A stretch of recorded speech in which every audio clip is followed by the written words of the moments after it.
Quand j'étais enfant, j'étais un mauvais élève. J'étais un mauvais élève parce que j'avais peur de ne pas savoir répondre aux questions que me poseraient les adultes.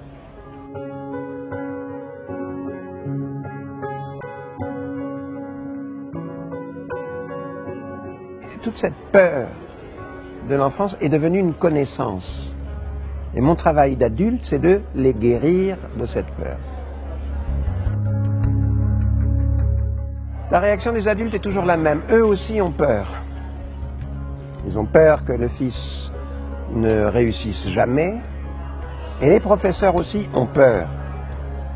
Ils ont peur d'être de mauvais professeurs. Tout ça, c'est une affaire de solitude.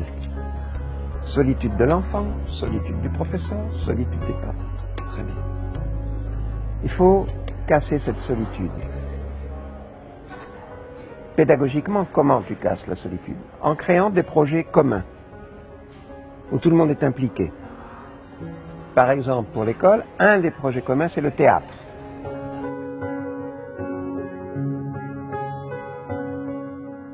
Alors que je mentais beaucoup à un professeur de français, parce que je ne faisais pas les devoirs et j'apprenais pas les leçons, il m'a dit, c'est bien, tu as beaucoup d'imagination, c'est bien.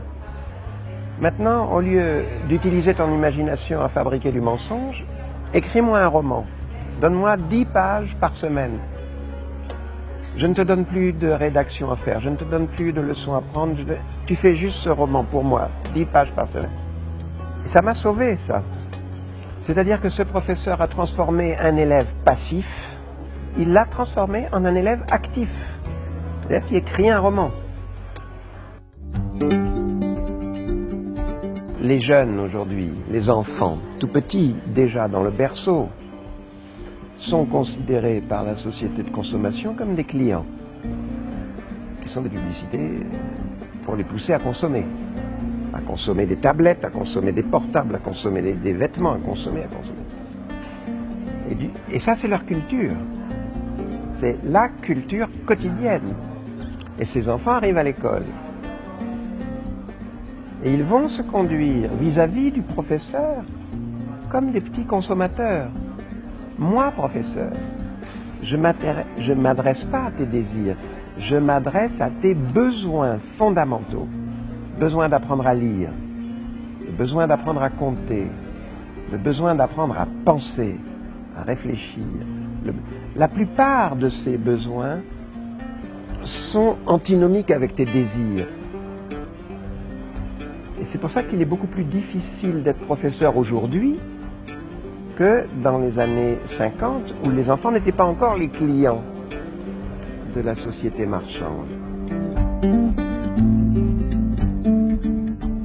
Et le problème, c'est que l'enfant, tout petit, dans son berceau, lui, il va croire que son désir est un besoin fondamental. Il va croire que son bonheur dépend de la satisfaction d'un désir qu'il prend pour un besoin fondamental.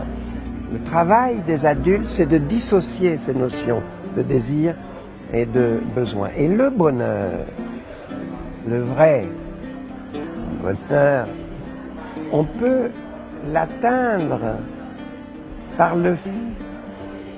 en apprenant à comprendre. C'est ça qui rend heureux. Quand je comprends les choses, tout d'un coup je comprends. Je comprends que la publicité est mensongère. Je comprends que la compréhension est une bonne source de bonheur véritable. Je pense qu'on ne peut pas se défausser de ses propres responsabilités sur une institution.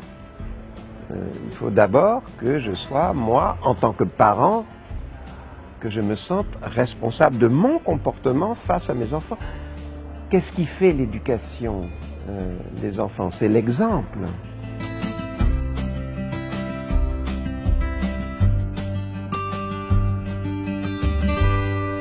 Il faut dire aux jeunes que contrairement à ce qu'on leur dit, l'amour rend intelligent. Au fond, tu as 3 types de personnes. Tu as les passeurs, tu as les gardiens du temple, ceux qui considèrent que ce qu'ils savent, c'est leur propriété privée, que les autres sont indignes de le savoir. Et puis la troisième catégorie, c'est ceux qui s'en foutent.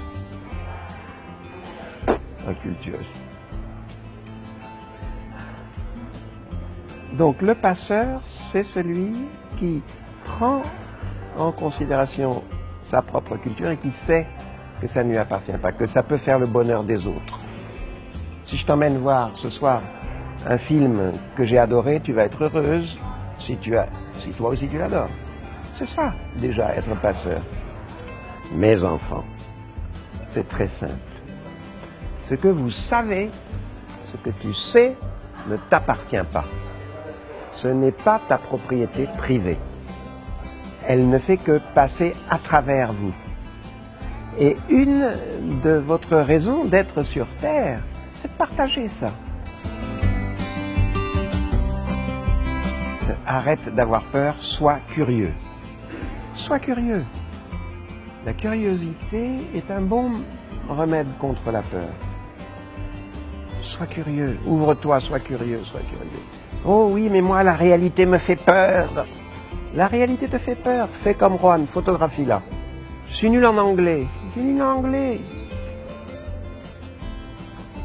Prends un petit ami anglais. Tu vas voir, tu vas faire des progrès. Ça va t'ouvrir. Ouvre, ouvre, ouvre. Sois curieux. Ne te referme pas.